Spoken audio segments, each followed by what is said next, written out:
మహా టీవీ యాజమాన్యం చిన్న గ్లాస్ కలుగుతూనే ఇవాళ ఇంత బాధపడుతున్నారు. 2 తెలుగు రాష్ట్రాల్లో ఇవాళ ఇంత హైరాణ చేస్తున్నారు. ఇవాళ ఇక్కడ రేవంత్ రెడ్డి గారు, అక్కడ చంద్రబాబు నాయుడు గారు. అదే మా నాయకుడు తెలంగాణ కోసం ఆహర్నిశలు పనిచేసి తెలంగాణ ఉద్యమం చేసిన కేటీఆర్ గారి మీద అసత్య ప్రచారం చేసిన మహా టీవీ యాజమాన్యం మీద ఎందుకు పోలీసులు చర్యలు తీసుకోవాలని చెప్పి వాళ్ళని మేము ప్రశ్నిస్తా ఉన్నాం. ఇప్పటికే సోషల్ మీడియా వేదికగా ఎన్నో సార్లు మీడియా లోపల అసత్య ప్రచారాలు చేస్తున్నారు. మా వ్యక్తిగత జీవితాలను అన్యాయంగా అక్రమంగా చిత్రీకరించి ఇవాళ సోషల్ మీడియా వేదికగా ఇలా మా పరువు తీసే ప్రయత్నం చేస్తున్నారని చెప్పి బీఆర్ఎస్ పార్టీ కార్యకర్తలు, బీఆర్ఎస్ పార్టీ సైనికులు ఎన్నో సార్లు పోలీస్ స్టేషన్లో, డీసీపీ ఆఫీసులలో, సిపి ఆఫీసులలో కంప్లైంట్ చేసినా ఇప్పటి వరకు కూడా ఏ పోలీసులు చర్య తీసుకోలేదు.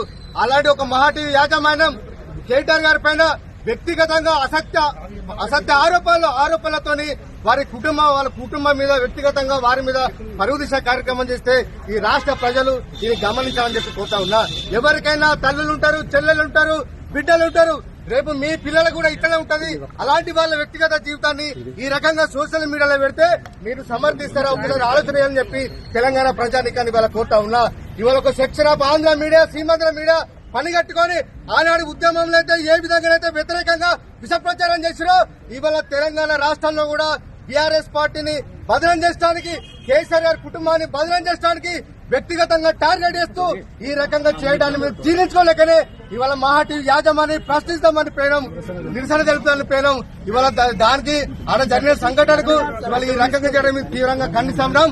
ఇప్పటికైనా పోలీసులకు చిత్తశుద్ధి ఉంటే మా పార్టీ కార్యకర్తలు వివిధ పోలీస్ స్టేషన్లు ఏదైతే ఫిర్యాదు చేసిరో వాటన్నిటి మీద సమగ్రమైన విచారణ చేసి వాళ్ళ మీద చర్యలు తీసుకోవాలి. మా మీద చర్యలు తీసుకోవడం కాదు, వాళ్ళ మీద చర్యలు తీసుకోవాలి.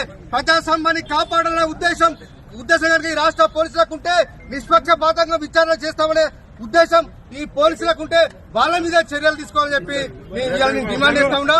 ఈ కేసులకు మేము భయపడం.